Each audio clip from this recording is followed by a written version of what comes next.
Purvis looking back at Hamilton. Bam! Oh, man. And then watch Biff. Oh. Wow.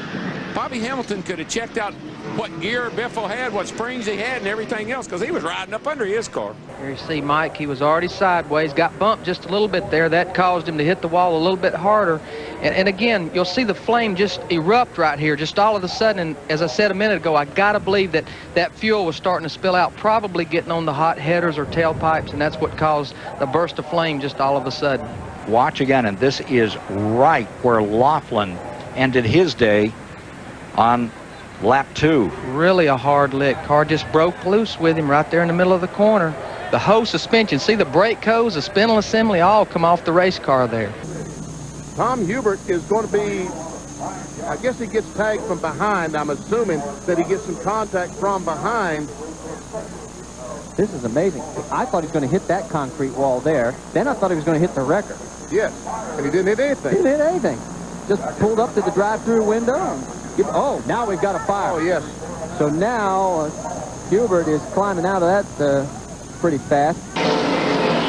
Now can Jason Keller hang on this last lap with that fast-charging Mark Martin? He's moving in as they go into turn 3. He's going up the racetrack. He doesn't know high. He went in too high, and these two wrecked as they come to the start-finish line. They'll finish 5th and 6th. 23, Jimmy Spencer on the inside of Kenny Irwin. They make contact right there. Kenny Irwin hard in to the wall there on the driver's side. You never want to see that happen. And as he gets stopped, fire erupts under the left front corner. Here comes the leaders. Now watch behind as Nemechek and McLaughlin spin. And look at Michael just forcing the outside wall. Up he goes across the racetrack. And Michael Waltrip was blessed in the MW Windows car that the no contact was made, and we see LePage heading for the inside wall. And there's Todd Bodine, some heavy contact.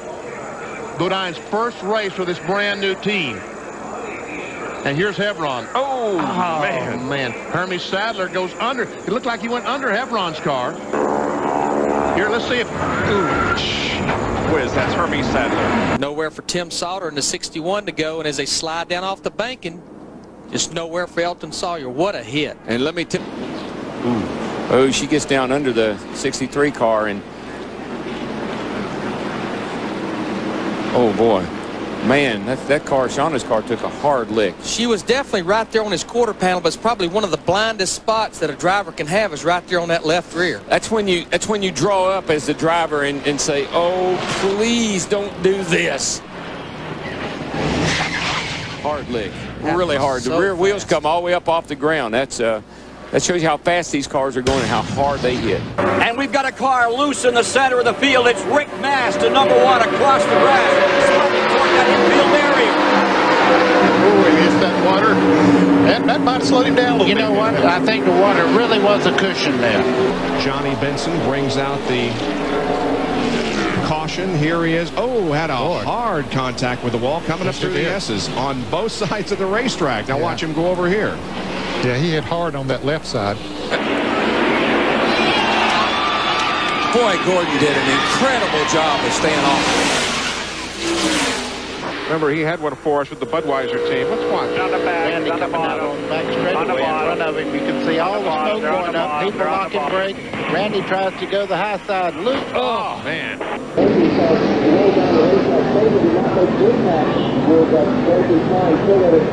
And Craven didn't take it full. He took it on the side of the car and then slid up the track. Ken, as bad as that was, it could have been much worse. Much that worse. Tank done its job. It did not catch on fire, thank goodness. Much worse.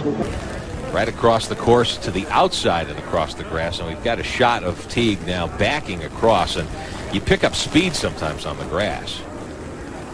Yeah, hit the edge of that wall, you know. Yeah. Oh, that's right in the driver's door. Say hit so hard even bent the roof. Load the line up now. What's this impact? Oh. Dave Marcus on the outside there, spinning into the infield grass. And these guys are coming in for pit stops again. So You know, obviously I realize what Kenny Schrader is, but man, everybody's coming for tires again. Well, no, not everybody is. Oh, me. That's ugly from any fight. Boy, oh boy, that's hard to figure. Hornet, they drop back. A truck rolls. A truck rolls in the corner. Keselowski. It's on fire underneath the left front wheel there, too. Let's see if we can pick it up again. There, he was already gone. And again, Sprague is going by. So we can't tell whether Sprague's truck was involved at all. Listen, there's a lap car just in front, 16. Yeah, and you know, they're racing for a position there. Phil is, and the 34 car is, and watch Randy Porter here. That's him in the 48 car. It turns back, hits Jason Keller. Now watch this slam in here. Boy, that's a shame. What do you think, BP? Watch the 28. I just think they all... I don't know. He was up high and he couldn't... There's no traction up there, but... I guess that Brad Baker realized he was 3 wide and decided he needed to back up. And actually backed off, slowed down a lot slower than Kelly Denton, the 54th car, thought was going to happen. Wow. And that's big. Look at that. Go down on the outside. I don't think he'll make that move. But look at him make that move across the grass. Through the grass. He's gone. Oh, man.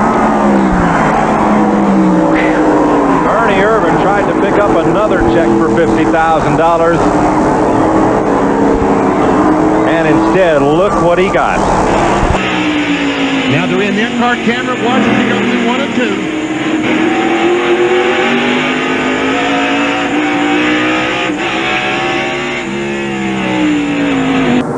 And the 87 car spins, he goes down, and what happens is you got to go back up. As he goes back up, we're right behind the sign, but watch as these cars come in there, and boom, Chuck Bound nails him. That's the 19 car of Tom Peck. Bobby Labonte goes down. There's 24 car. 34 car, that's Todd Bodine, the Hungry Jack car. Second place. Biggest payday. Whoa, they're in the wall, both cars. Bodine and Trickle loose, crashing as we get down to the end of this one. White and yellow are out on the track. Okay, here's Simon. Watch the back end brake loose. He turns the wheels to the right to correct. That's just natural instinct. When the rear comes around, you turn it into the right, and they got together. Similar situation we saw earlier with 2 cars. Some heavy contact between Phil Parsons, the 51, and they're racing back to the line, and Phil is right in the middle of the racetrack.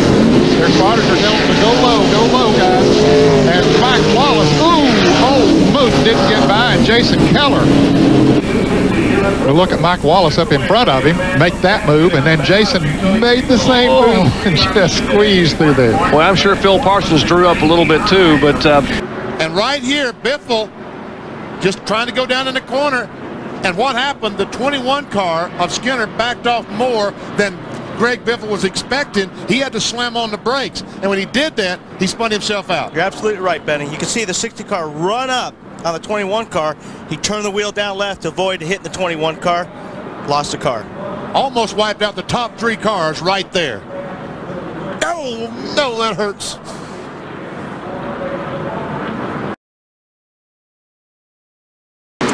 There went that 10 car. Man, he just took a D-dido down in the middle of that corner. A D-dido? Yeah, it D'd, and then it died, and then it doed. But then he gathered it back up. But he caught it. And he said, diddy up.